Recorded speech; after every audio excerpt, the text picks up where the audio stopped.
Assalamualaikum warahmatullahi wabarakatuh. Saya Poppy Hasna Harahap SPD dari UPT SD Negeri 060856 Kecamatan Medan Perjuangan. Saya adalah calon guru penggerak Angkatan 7 dari Kota Medan. Salam Guru Penggerak. Saya akan memaparkan tugas 1.1.A.8 tentang koneksi antar materi, kesimpulan dan refleksi modul 1.1 yang berkaitan dengan refleksi pemikiran Ki Hajar Dewantara. Ada 3 pertanyaan pemantik dalam membuat kesimpulan dan refleksi terhadap pemikiran Ki Hajar Dewantara. Yang pertama, apa yang saya percaya tentang murid dan pembelajaran di kelas sebelum saya mempelajari modul 1.1. Kedua, apa yang berubah dari pemikiran atau perilaku saya setelah mempelajari modul ini. Ketiga, apa yang dapat segera saya terapkan lebih baik agar kelas saya mencerminkan pemikiran Ki Hajar Dewantara.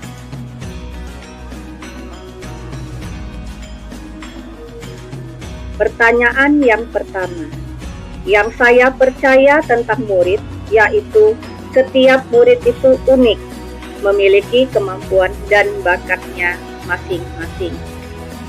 Proses pembelajaran di kelas yang saya lakukan belum mendukung berkembangnya potensi dan bakat murid dengan baik.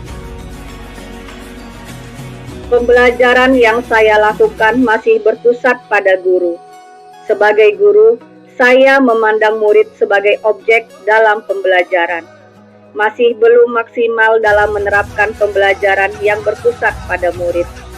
Dan saya berpendapat bahwa gurulah yang menjadi pusat pembelajaran.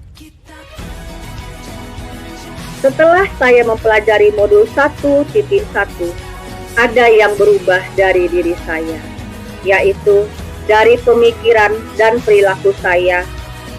Pendidikan yang berpihak pada murid sudah saya lakukan. Setelah mempelajari filosofi pendidikan Ki Hajar Dewantara, konsep pengajaran saya berubah. Anak bukanlah kertas kosong melainkan samar-samar, telah terisi tulisan dan pendidik bertugas menebalkan. Bermain sebagai kodrat anak, sehingga pembelajaran harus menyenangkan dan memerdekakan anak. Di sekolah, pendidik sebagai pamong, memposisikan diri sebagai orang tua kandung, dan murid sebagai anak kandung. Pertanyaan yang ketiga, yang dapat segera saya terapkan lebih baik agar kelas saya mencerminkan pemikiran Ki Hajar Dewantara yaitu 1. Membuat kesepakatan kelas berdasarkan minat dan kebutuhan murid. Kedua, sebagai pendidik saya harus menerapkan disiplin waktu. Ketiga, menerapkan budaya 5S, senyum, sapa, salam, sopan dan santun. 4. Menerapkan 3 kata ajaib yaitu kata tolong, kata maaf, dan kata terima kasih. Kelima, menghargai dan berkata sopan terhadap pendapat murid. 6.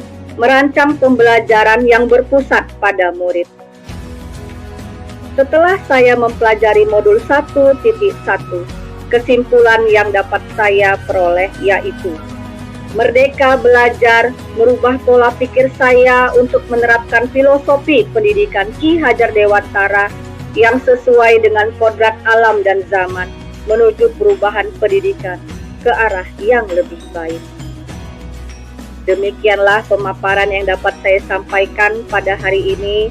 Saya ucapkan sekian dan terima kasih. Saya akhiri dengan Assalamualaikum warahmatullahi wabarakatuh.